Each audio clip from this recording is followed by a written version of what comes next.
ठीक है। तो फ्रॉड डिटेक्शन में बेटा क्या होता है, they were observe data usages pattern. जैसे अभी मैंने सवाल पूछा तो आइडेंटिफाई कैसे करते हैं बेटा कि आप लोग जो है वो रेस्टोरेंट जाएंगे, कौन से रेस्टोरेंट जाएंगे। तो normally we are focus towards towards environment, ambience और कॉस्ट। ठीक है, ऐसे तो नहीं है ना कि घर वालों को लिया और मतलब नॉर्मल रूटीन के लंच के लिए जा रहे हैं, not talking about a birthday treat और अ बर्थडे पार्टी और एनी पार्टी। ठीक है, I am just talking about simple lunch. तो क्या उनको पीसी लेके जाएंगे लंच कराने, या मैरियट लेके जाएंगे, या दो दरिया जाएंगे? हाँ बच्चों बोलो।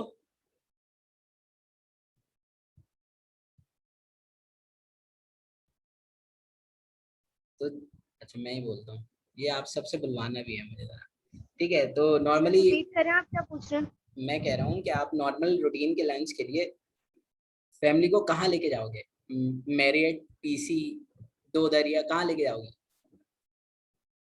सर नॉर्मल लंच के लिए तो दो दरिया नहीं जाएंगे। है ना, मतलब ऐसा तो नहीं है ना कि बर्थडे पार्टी भी नहीं है और दो दरिया ले जाएं, और बर्थडे पार्टी भी नहीं है और उनको जो है मैरिट या पीसी का लंच करा रहे हो। ऐसा तो नहीं हो सकता ना। नॉर्मली जो है हम मिडिल क्लास लोग क्या करेंगे, ज्यादा से ज्यादा जो साफ सुथरे रेस्टोरेंट है वहां चले जाएंगे। लासानिया चले गए, उस्मानिया चले गए, फूड ब्रेक चले गए, मतलब जो अच्छी अच्छी जगह हैं साफ सुथरी जहाँ फैमिली को लेके जाया जा सकता है वहां चले जाएंगे। ऐसे ही होगा ना बेटा। तो जी आपकी जो सर, और पहले, थोड़ा जो करीब में होता है घर से उसको प्रेफर करते हैं हाँ, ज्यादातर। प्रेफर करते हैं कि जो घर के करीब है। सेम एज इट इज जब आप पे करते हैं तो बेटा आपका जो बिल है वो नॉर्मली ऐसा ही होगा ना कि 2,000, 3,000, 4,000, 5,000 के करीब करीब, मतलब मान लेते हैं 5,000 है। तो आप जब भी कार्ड से पे कर रहे होगे तो नॉर्मली जो आपकी कार्ड की पेमेंट का जो पैटर्न जा रहा होगा वो क्या होगा कि 2 से 3 हजार, मतलब 4,000 से 5,000 तक का है एवरेज जो बिलिंग हो रही होगी। ठीक है, एक दिन क्या होता है कि आप अचानक जो है किसी बड़े रेस्टोरेंट में चले जाते। ठीक है, जैसे ही आप बड़े रेस्टोरेंट में जाओगे और आपका जो पैटर्न है वो क्या था, लंच का पैटर्न या जो आप बिलिंग कर रहे थे वो पैटर्न क्या था, they will around 4 to 5 thousand। और आप चले जाते हैं दो दरिया 6 लोगों के साथ, तो ऑलमोस्ट 13 से 14 हजार रुपये बिल बन गया। ठीक है, तो अब ये क्या है, एक अलग सा पैटर्न नजर आना शुरू हुआ आपकी उस ट्रांजेक्शन हिस्ट्री के अंदर, एक अलग सा पैटर्न आना शुरू हो गया और वो कभी कभी आ रहा है। ठीक है, तो आपके जो बैंकिंग सेक्टर वाले भी है ना बेटा, वो भी इसी तरह ही आपके परचेज पैटर्न को जानते हैं कि आप जब ट्रांजेक्शन्स करते हो, पैसे निकलवाते हो या डिपॉजिट करवाते हो, तो उनको पता होता है कि नॉर्मली किस तरह की अमाउंट ये डिपॉजिट कराएगा और विड्रॉ कराएगा। लेकिन आप अचानक से 10 करोड़ जमा कराने पहुंच गए बैंक, तो बैंक वाले तो हिल जाएंगे कि ये क्या है भाई, मतलब अब वो आपसे ये कहेंगे कि इसका सोर्स लेके आए कि आपके पास ये पैसे कहाँ से आए। अब आप पैसे जमा करा दें तो आपको एफआईए की कॉल आ जाएगी, एफबीआर वालों की, कि आपके पास ये पैसे कहाँ से आए हैं। फिर आप उसके सबूत दें, मतलब आप नॉर्मल रूटीन के पैसे जमा करा रहे हैं तो it doesn't a big deal. उनको कोई प्रॉब्लम नहीं है कि आपने 5 लाख कराए जमा, 3 लाख कराए, 1 लाख करवाया, तो ये कोई प्रॉब्लम ही नहीं है उनके लिए। ये नॉर्मल रूटीन ट्रांजेक्शन है। लेकिन आप 10 करोड़, 20 करोड़ इस तरह के पैसे जमा कराने पहुंचे, तो अब जो बेटा वो आपका पैटर्न जो है ना वो एक ड्रास्टिकली चेंज होना शुरू हो गया, बहुत ज्यादा डेविएशन हो गई आपके पैटर्न से। अगर ऐसा होता है तो फिर बेटा इंक्वायरी हो जाती है, वरना नहीं होगी इंक्वायरी। ठीक है, तो इसी तरह बेटा जो फ्रॉड डिटेक्शन बैंकिंग सेक्टर वाले आइडेंटिफाई करते हैं तो बेटा वो इन्हीं कुछ पॉइंट्स को देखते हुए करते हैं।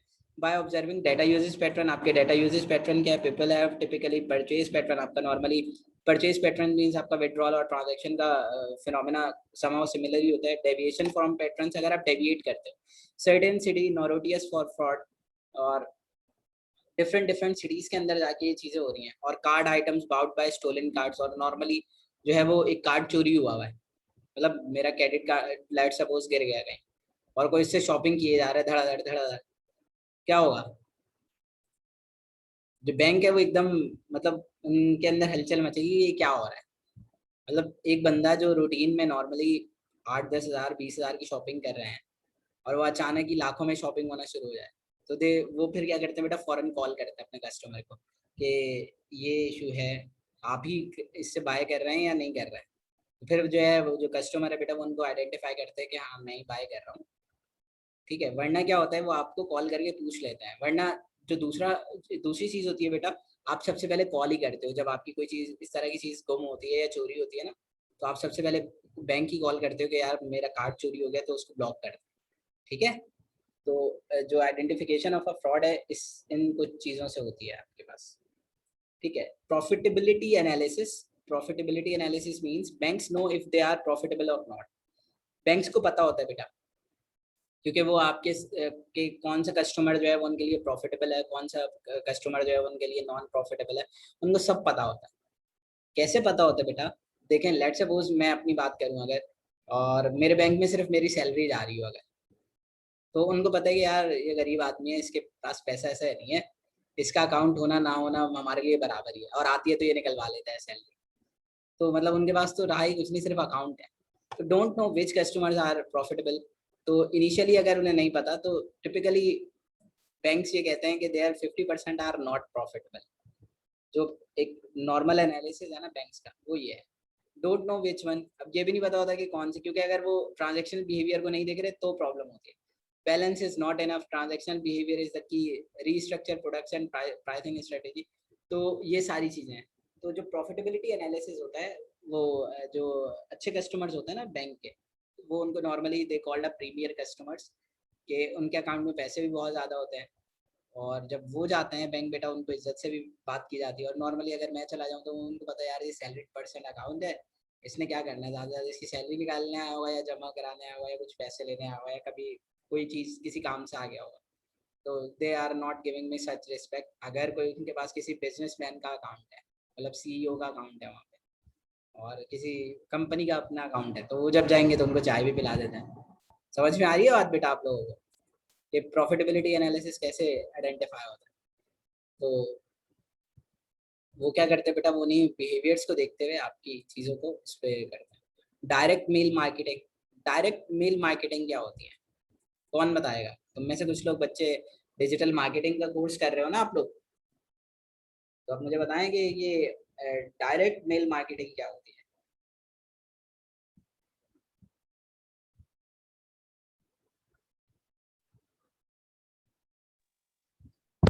जो जी बेटा बताएं।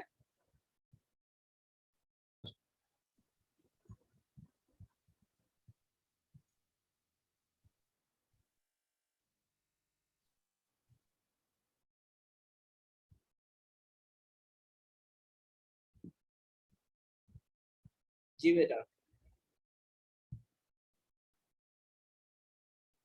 बोलने वाले सर बच्चे ऐसे सिर्फ। मेल सर के ऐसे थ्रू मेल के अंदर वो कोई भी अपना प्रोडक्ट जो है एडवर्टाइज कर रहे हो वो।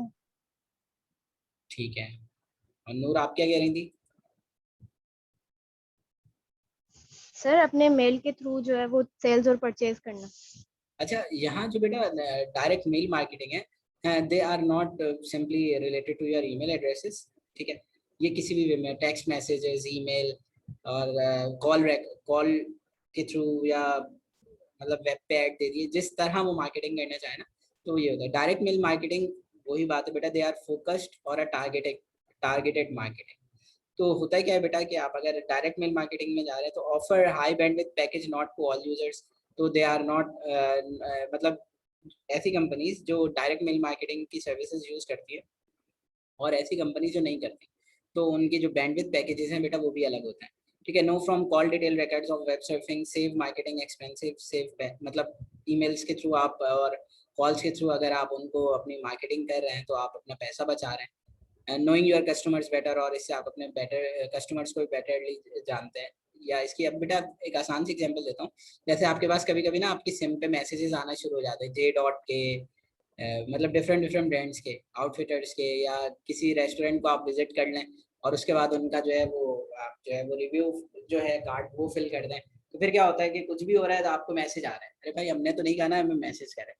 तो they are using the direct mail marketing strategy, और उनको पता होता है कि उन्होंने बाय किए होते हैं मैसेजेस। ठीक है, वो उनको फिर जो है वो यूटिलाइज कर रहे होते हैं उसी पर। ठीक है, yield management means works for fixed inventory business. अब फिक्स्ड सर इन्वेंटरी बिजनेसेस की अगर हम बात करते हैं बेटा, तो यहाँ पे हमारे पास क्या, item prices vary for varying customers. ठीक है, यहाँ उन्होंने जो है वो बताया हुआ है कि item prices vary from varying customers. तो हर किसी के जो क्राइटेरिया है बेटा वो सिंपल नहीं होता। नॉर्मली एग्जांपल आपकी एयरलाइंस हैं और होटल्स हैं।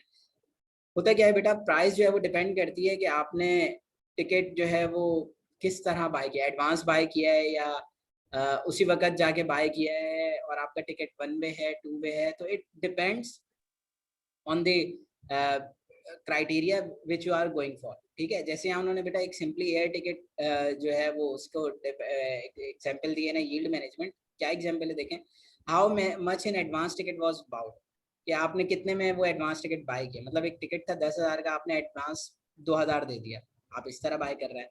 How many vacant seats were present, और आपके पास सीट्स कितनी है। ठीक है, how profitable is the customer, और ये कस्टमर जो है वो प्रॉफिटेबल कितना है। टिकट इज 1 वे और रिटर्न। तो ये सारी चीजें देखते हुए बेटा दे विल डिसाइड। ठीक है, तो इसमें भी आपका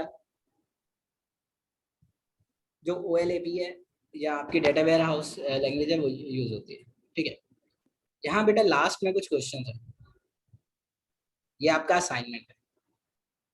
ठीक है, 2 स्लाइड्स हैं जिन पे ये 8 टास्क हैं डिफरेंट डिफरेंट। ठीक है, तो ये आपका जो है वो असाइनमेंट है, फर्स्ट असाइनमेंट यहाँ से। ठीक है, ये असाइनमेंट जो है मैं वहाँ पे भी अपलोड कर दूंगा आपके क्लासरूम में।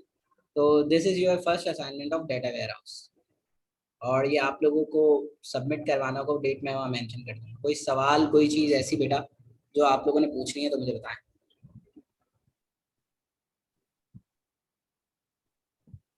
जी बच्चों,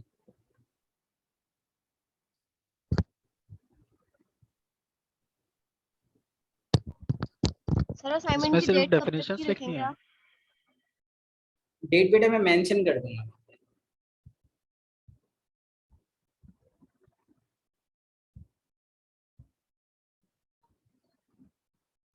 और कोई चीज़ बेटा?